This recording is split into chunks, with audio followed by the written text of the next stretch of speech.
Барыңызға сәлем. Бүгін сіздермен осындай өте дәмді, өте әдемі болып шығатын сүзбелі қамырдан дайындалған рогаликтер дайындап көрсетемін. Жұмсақтығы осындай болып шығады. Ортасына қалауыңызша салма салуға болады. Мен тоспа салдым.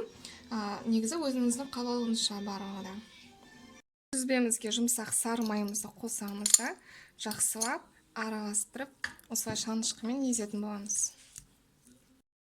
Содан соң қантымызды саламыз. Оны да жақсылап араластырамыз.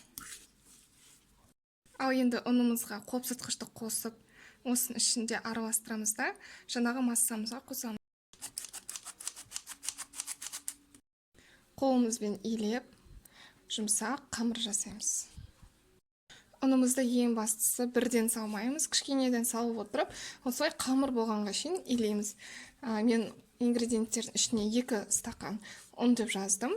Одан да аз болып шығуы да мүмкін ұнды. Мысалға менде кішкене ғана ұн қалды, оны қоспаймын. Ең бастысы осылай бізде қамыр жасауы тиіс. Енді осы қамырымызды тепе-тең 3 бөлікке бөліп дөңгелектейміз.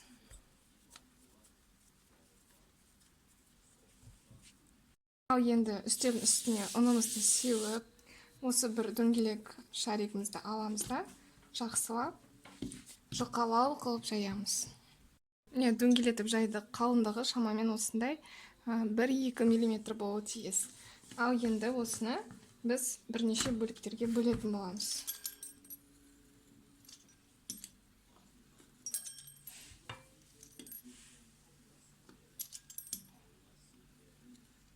Содан соң біздің салмамызды саламыз.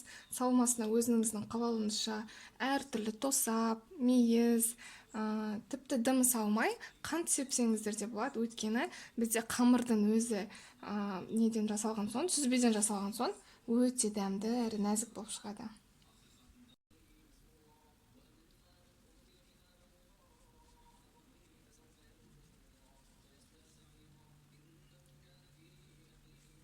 Біз барлық рогаликтерімізді жасап болдық. Енді үстін майлайтын боламыз. Ол үшін жұмыртқаның сарысы мен сүтті жақсылап араластырамыз.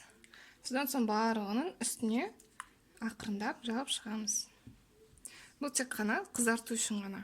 Барлығын сары маймен жағып шықтық. Енді үстіне кішкене ғана қантты сепсеңіздер болады.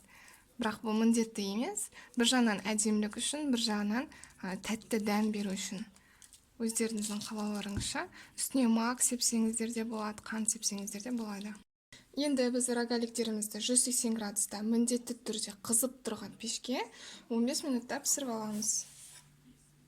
Біздің рогаликтеріміз дайын болды. Мен үстін әдемілік үшін, дәм беру үшін қант ұнтағымен себемін. Қазір сіздерге ортасын көрсетемін. Рогаликтер өте дәмді болып шықты. Керемет жұмсақ. Мен деген осындай тәттілерді пісірген кезде міндетті түрде жұмсақтығына назар аударам. Ең басты жұмсақ болушы керек және дәмді болу керек. Мына қараңыздар, өте нәзік. Қамырының өзі сүзбеден жасалған соң, сүзбенің дәмі сезіледі кәдімгідей. Және де өте сондай жеңіл. Қаласаңыздар қант салмай, сонда п-п тағам болады, яғни салауатты өмір салтына сай, қантсыз арықтауға арналған да деп айтса болады. Міндетті түрде дайындап көріңіздер. Осындай рогаликтермен үй іштеріңізді қуантыңыздар. Рецепт ұнаса лайк басуды ұмытпаңыздар. Сонымен тіркеліп қойыңыздар сонымен қатар. Өйткені өте көп рецепттер болады. Жіберіп алмаңыздар.